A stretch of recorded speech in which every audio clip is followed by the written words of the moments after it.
Welcome to the Carriker Chronicles, the People Show. Checking the pulse of Husker Nation, brought to you by DPS Concrete Construction. Check them out at dpsconstruction.net. Ladies and gentlemen, this is my gut reaction to Nebraska's disheartening loss to USC. All right, the show is also brought to you by CarrikerChronicles.com. It's where all your Husker sports hopes and dreams will come true. It's just science. Before we get into the game and kind of go through the game, as we always do, initial thoughts. This was a game where the atmosphere was electric. I thought the blackout looked really cool. I know I'm partial to black because of the whole black shirts thing. If you notice, they didn't lean into the black shirts part of it, though. There was something on the goalpost, padding on the goalpost. That was really it. They made it really about the blackout, and that's what they made it about. Oh, I almost forgot. I'm ready to dive into this game, all right? If you're like me, you can't help but wonder, right, how this game might have turned out had Dylan Raiola been able to play the whole game. Smash the like button. That's not an excuse. It's not an excuse. Injuries are part of the game. But if you can't help but wonder, smash the like button. Also, if you haven't done so yet, make sure you subscribe and or ring that notification bell. If you just want to support this channel, subscribe and or ring that notification bell as well. All right. The blackout, I thought, looked really freaking cool.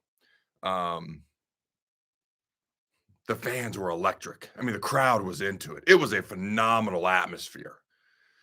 I thought that was pretty cool. I can't help but wonder if it's something they might want to do yearly, one year maybe, like the Penn State whiteout going forward. We can revisit that later. As far as the game itself, there were a lot of things in this game Nebraska fans can take away that are very positive. I'm not even mad after this game. I put disheartening in the title because that's kind of how I feel, just like deflated, disheartened. I'm not even mad. I'm disappointed. I'm frustrated. I'm not happy. It's one of those things where Nebraska actually played pretty well, and then Dylan gets hurt. Now, let's be real. If your quarterback gets sacked 400,000 times in a year, the odds of him getting hurt go up. And I'll have to go back and watch that play again, but I felt like Dylan held the ball forever on that particular play. Again, I'll have to go back and watch it again. This is a gut reaction, as you know. The offensive line has had issues at times this year protecting him. I didn't think that USC exactly lit us up tonight when it came to sacks, TFLs. In fact, that was the only sack they had all night long, was on that particular play. They had 5 TFLs, 0 at halftime. So this wasn't one of the nights where we struggled with the Uber. I thought he held it a little bit long. Obviously not trying to blame him for the injury. Nobody wants that. I wish he could have came back in and played. Part of me was like, hey, man, you don't run a lot. Like, can you just stand there and throw? Catch the shotgun snap and just throw and hand off. You don't even have to carry out fakes. No, okay. I mean, I'm not questioning Dylan. I'm not questioning him at all, his toughness, anything like that. I was just kind of wondering. For those who wanted to see TJ Lateef in the game, in previous games, hey, we got a preview of that tonight. The dude is talented. He's fast. He's got a high ceiling. He's a very good football player. He's just not ready, which was why he was the backup. He's young. He's going to learn. He's going to grow. He's going to get better. He's just simply, he hasn't gotten reps with the ones as well. I guarantee Dylan gets most of those reps with the ones. The ones get the majority of the reps every week. So he hasn't played since Houston Christian and Akron. He hasn't gotten the reps with the ones. He wasn't ready, and I don't even blame him for that. He's a young, talented quarterback, and I can't wait to watch and see how he grows, develops, and improves. But you saw why you hadn't seen him a ton yet. Now, technically, he could still play in one more game, and hopefully Dylan's healthy at this point in time. We don't have a whole lot of updates on the ankle. At least I don't. Hopefully, Dylan's back ready to play at UCLA and Penn State. If not, TJ could technically play in one more game and then still redshirt, which is crazy to me how that works. Malcolm Hartzog, you probably already know this. He's going to redshirt this year. He could technically play in the bowl game and then still redshirt. So think about this. He could play in the bowl game. He could have one of the most important plays of the entire year, the interception to clinch the game versus Cincinnati, who's a pretty darn good football team, and then he could still redshirt and come back next year. That's just very intriguing to me, kind of interesting how that works. My overall take as a whole from this game is it is disheartening. It's disheartening because the defense actually played pretty well. The number one pass offense in the entire country. Their quarterback, think about this, was 9 of 23. What is that, like 40%? I don't got a calculator with me, and I'm not as good at math as I used to be because technology has made me stupid. But is that about 40% completion percentage? That's ridiculous. His yards per attempt was under 6 yards per attempt, 0 touchdowns, 1 INT. Jaden Maeva looked terrible tonight in the air. Problem was, ran the ball 11 times for 62 yards, 5.6 yards per carry, and a touchdown, and a long run of 17 yards. The most amount of carries he's ever had in his career in one game, by the way, was 8. He ran 11 times tonight. So he found a way to make plays despite not being able to do a whole lot with his arm. He looked lost. He looked confused. He looked discombobulated. They couldn't pass the ball consistently well at all. I thought the defense did enough to win. Our run defense is what it is. I talked about it coming into the game. And by the way, I wanted to be wrong about this game so badly. For the first time all year, I predicted our opponent to win. I called them the bad guys because they're the bad guys when I predict them to win. When I predict us to win, they're just the other guys. We're the good guys always. And I wanted to be wrong. Unfortunately, I'm not. That's not something I want to continue to talk about, but I just wanted to talk about a win so bad. It's disheartening because I thought the defense played well enough. Emmett Johnson is a freaking man-child. The dude played his heart out. Emmett ran the ball a career-high 29 times for 165 yards, 5.7 yards per carry, and a rushing touchdown.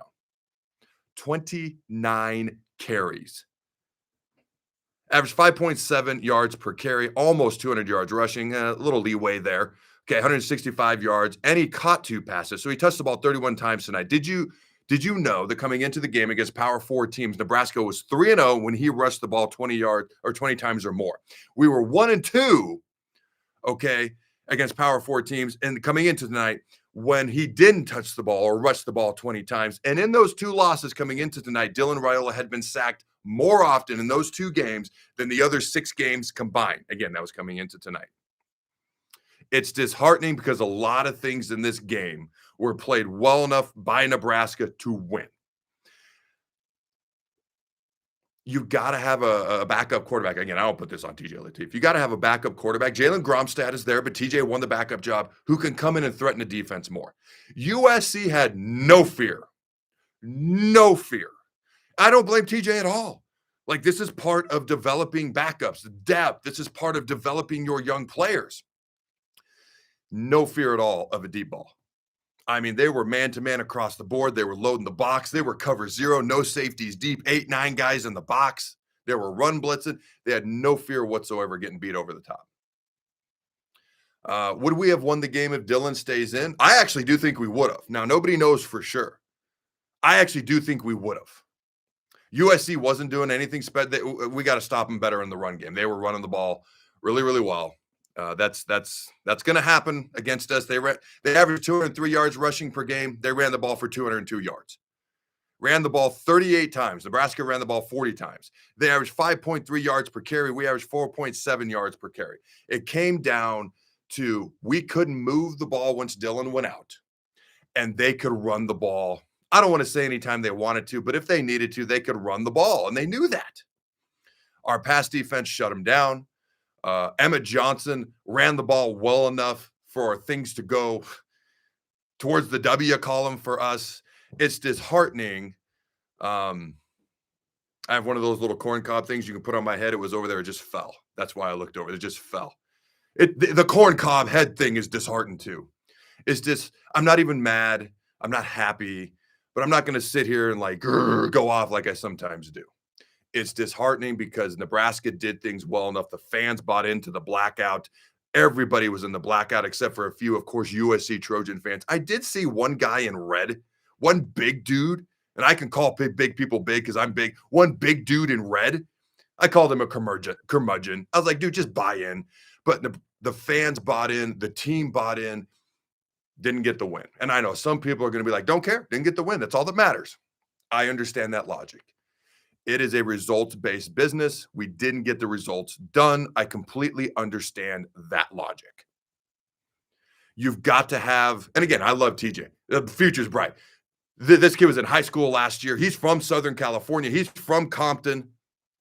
Andrew Marshall, who transferred to us from Idaho. All right, got the pick of Jaden Maeva early on in the second half. He's from Southern California. He got no offers from USC, no looks, no nothing. Okay, I don't recall if TJ got an offer from USC. TJ got plenty of offers, but he's a Southern Cal kid. He's got a bright future. It's disheartening because we could have won this game, did a lot of things well enough to win the game. We didn't get the job done. However you want to break that down. All right, we will go through the game quickly. Before I do, I want to give a shout out to our sponsors, DPS Concrete Construction. Check them out at dpsconstruction.net. They are your local concrete experts. Ladies and gentlemen, nobody does it better. Concrete work, retaining wall work, go to dpsconstruction.net. If this is the type work you do, you want to work for Jason Armstrong. He's the owner. He's the type of guy you want to work for. Nobody's better. Again, go to dpsconstruction.net. Also, shout out to Husker Auto Group. Check them out at huskerautogroup.com. All right, Husker Chevrolet and GMC have aggressive pricing on 2025 model Silverados and Sierras up to $11,000 off of MSRP. APR as low as 2.9% financing with approved credit. See dealer for details. Husker Chevrolet and GMC also has a great selection of 3/4-ton Silverado and Sierra trucks. Husker Chevrolet and GMC is locally owned and operated. All right. Husker Auto Group is conveniently located off North 27th Street and I-80 in North Lincoln. Also available 24/7 at huskerautogroup.com. All right. We do have a super chat. David Jorgensen. Why are we built outside in and not inside out? Okay. Without lines in the Big Ten, your team is at best 7 to 8 wins. Some coaching changes needed, I think. All right. So I agree with almost your entire statement. In the Big Ten, you got to build from the inside out. Now we have 7 offensive linemen coming into the year with a ton of experience. Teddy Prohaska, unfortunate ACL tear. He's out for the year. Gunnar Gatula was out for this game. And then Elijah Pritchett gets knocked out of the game. Tyler Knock comes into right tackle. Turner Corcoran goes to left tackle. So we do got to get better in the trenches. Emmett Johnson finds running lanes where I don't know where they're at. We've got to get better at stopping the run. If you can't run the ball, stop the run, especially in November. This game wasn't as cold as I wanted it to be, but in the Big Ten Conference in November, when it's freaking cold, I wish it was colder, by the way, tonight. You got to be able to run the ball. You got to be able to stop the run. I don't disagree with any of that. Without lines in the Big Ten, your team is at best, reading his comment again, 7 to 8 wins. No disagreement.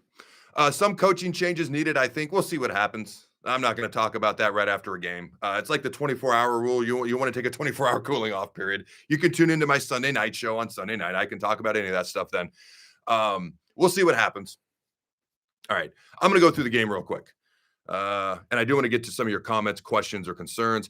Hey, if you just thought the blackout looked cool, they didn't lean into the black shirt thing a ton. They just had some of the stuff like padding around the goalpost or whatever.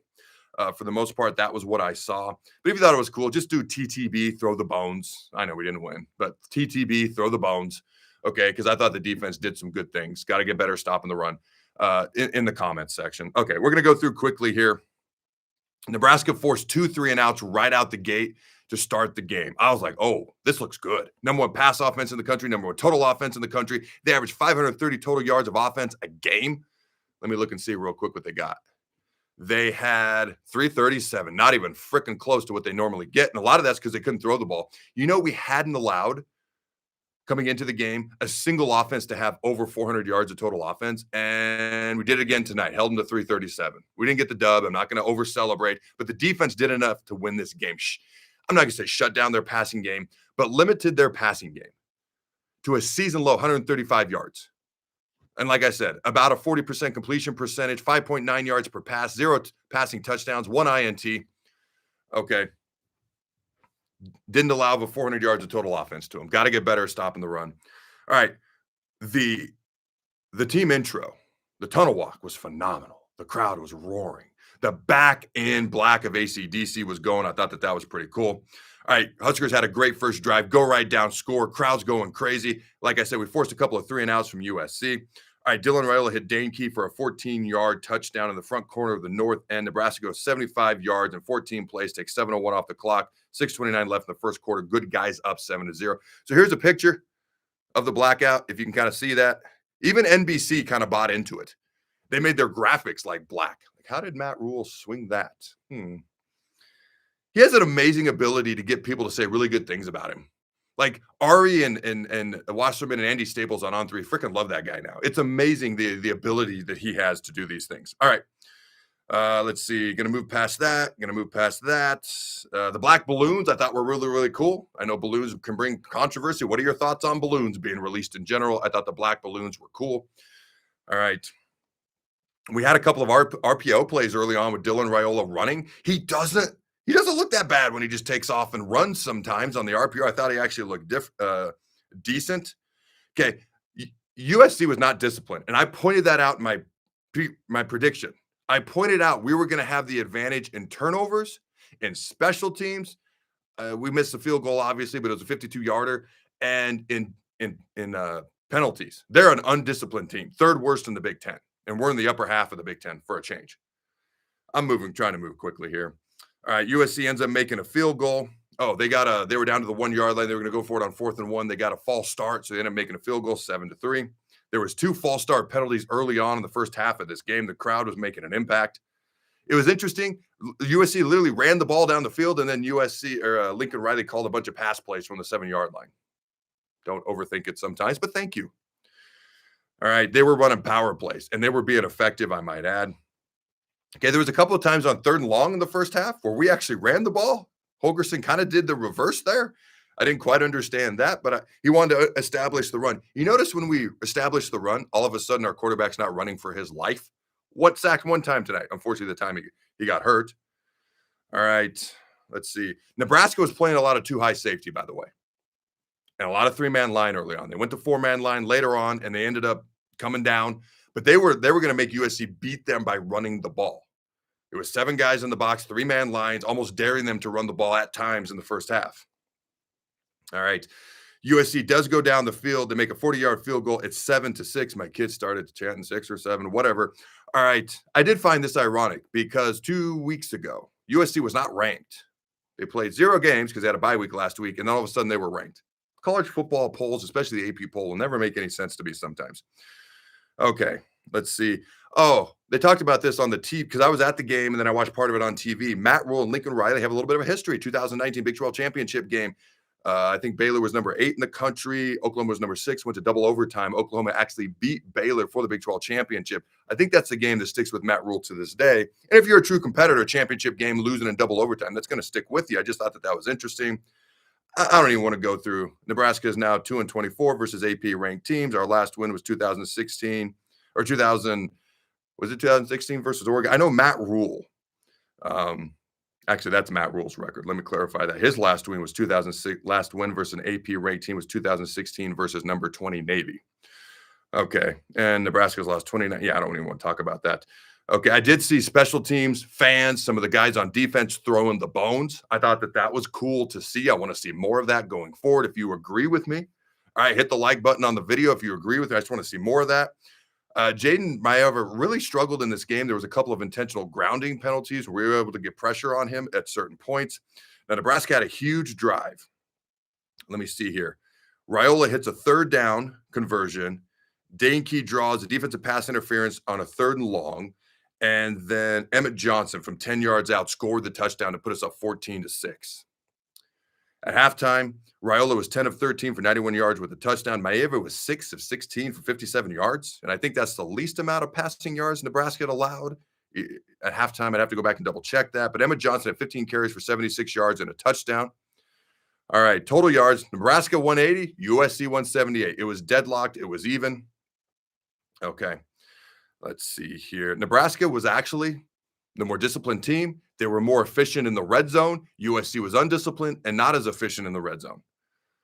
Let's see here.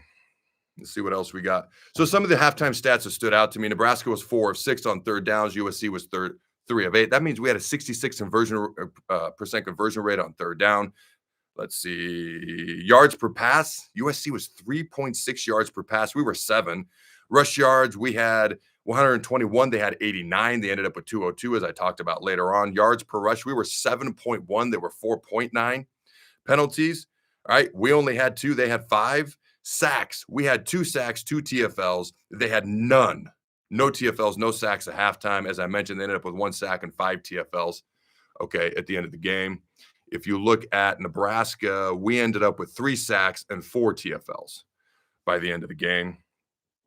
Let's see what else. Nebraska scored a touchdown on its opening drive of the game for the 2nd straight week. Let's see what else we got here. Raiola increased his season passing total to 2,000 yards. He's the first Husker to go throw for 2,000 yards in back-to-back seasons, as Tommy Armstrong did it 3 straight years in 2014, 15, and 16. Emmett Johnson is over 900 yards rushing, just the second season of at least 900 yards rushing by a Husker since 2018. All right. I want to give another shout out to one of our sponsors, 6-6 Auto Service in Lincoln. Ladies and gentlemen, nobody does it better. You want a guy who operates a business the right way, genuinely cares about his customers, and when he tells you something, you know it's the truth. Okay, it is Dean Phelps. He's the owner. Check them out at 6-6 Auto Service in Lincoln, 6-6autoservice.com, 2405 P Street in good old Lincoln, Nebraska, locally owned and operated for 20 years. My family and I, we got kids that drive. My wife and I, we all take our vehicles there to be taken care of. They do everything from oil changes to engine replacements. They offer shuttle rides, loaner vehicles, and financing as well if needed. Again, that's 6-6 Auto Service in Lincoln. Check them out at 6-6autoservice.com. Let's see. Nebraska has a 3-and-out to start the second half. Then the aforementioned Andrew Marshall interception. And let's see what else here. This is when Raiola gets hurt. He gets sacked. Okay. I will say this. That was Raiola's 8th turnover of the season, which is more than any other player in the Big Ten at that point in time. But I will say this. Nebraska was going to go for it on 4th down. We called 2 timeouts to try to figure out what we were going to do. And part of that is I think TJ Lateef was misaligned, maybe, when Heinrich Harburg was under center. It looked like we were going to go for it. And then we decided to kick the field goal, and then obviously we missed it. I think we should have gone for it. I think we would have made it. It's easy, hindsight 2020. Hey, we missed the field goal. Why didn't we go for it? Maybe we don't need 2 timeouts if Lateef is lined up properly. Again, I don't blame the true freshman teenager at all. But I still would have gone for it personally. That's just me. Then Elijah Pritchett goes down at left tackle. And he had been struggling to that point in the game in certain areas anyways. And then Tyler Connaught comes in. Then Corcoran goes to left tackle. All right, let's see what else we got here. Javin Wright did some good things this game. Riley Van Poppel did a couple of good things. Vincent Shavers did a couple of good things as well. The crowd was just enormous at this point. All right, let's see what else we got. All right, USC ends up getting the ball back because we missed the field goal.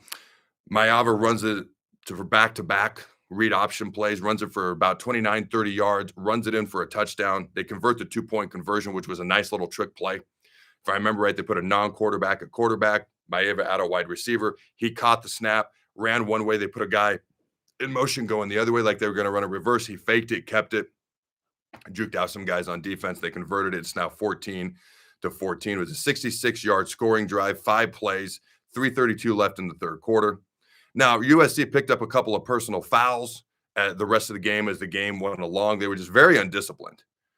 Okay. And this is where they started running man coverage, zero coverage.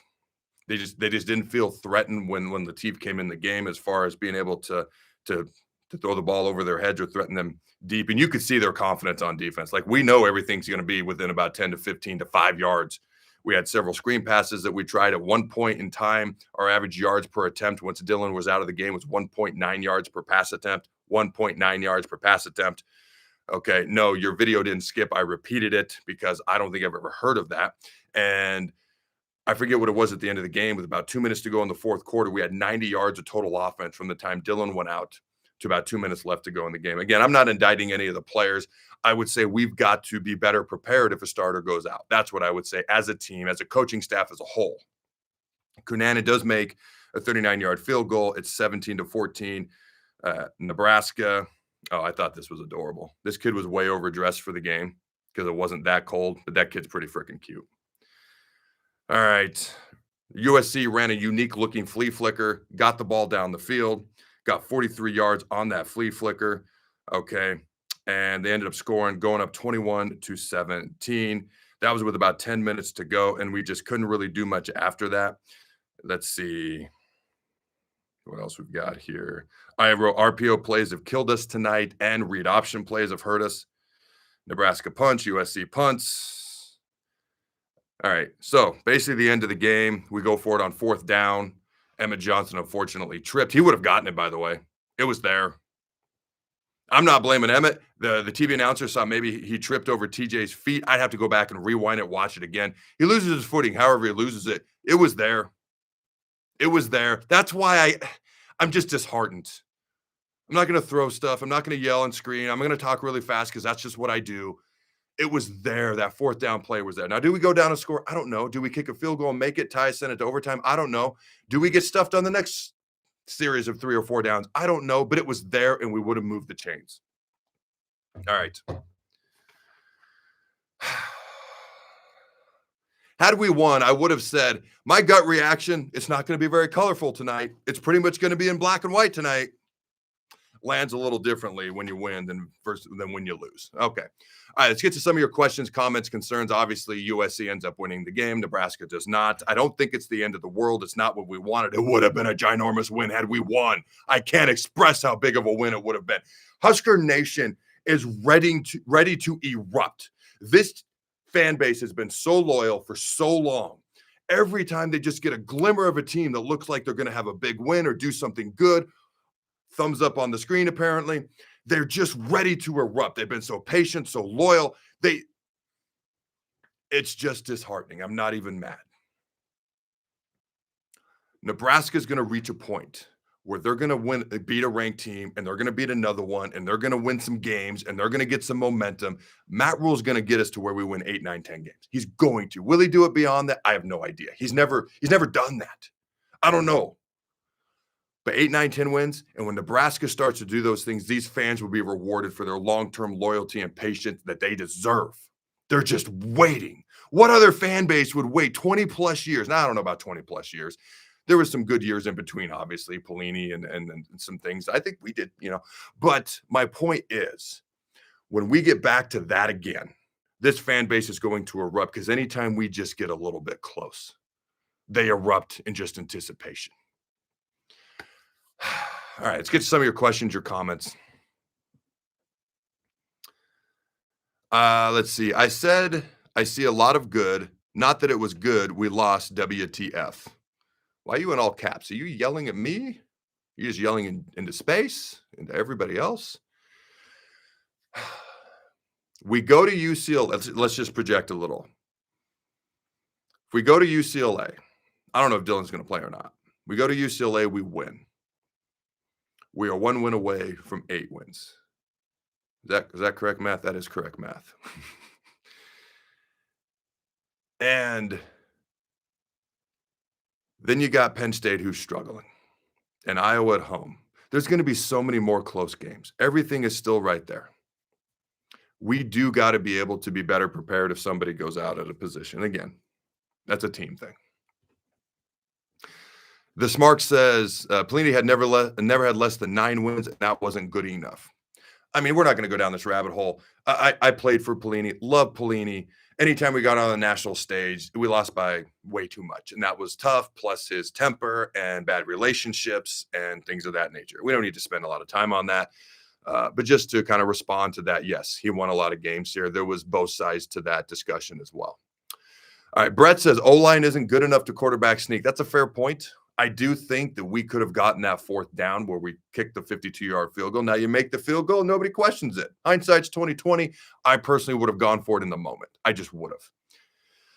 Let's see here. They need to focus on offensive and defensive lineman recruiting in the offseason. Preach, hallelujah, yes, and amen. I could not agree with you anymore. All right. Final thoughts are this. If your barometer and your goal before the season was 8 to 9 wins, it's all still right there in front of us. That has not changed, and it's all very doable. So with 6 wins, it's going to be a crazy November. All right, ladies and gentlemen, these questions are brought to you by Husker Auto Group. Check them out at huskerautogroup.com. You can also follow me on social media, X, TikTok, and Facebook. Number 1, all yes or no answers, unless you want to elaborate. Number 1, if Dylan Raiola finishes the game, do we win? Number 2, should we have had a next man up quarterback who was more ready to threaten the defense? Simply say yes or no. Number 3, do you feel better or worse about Nebraska after this game?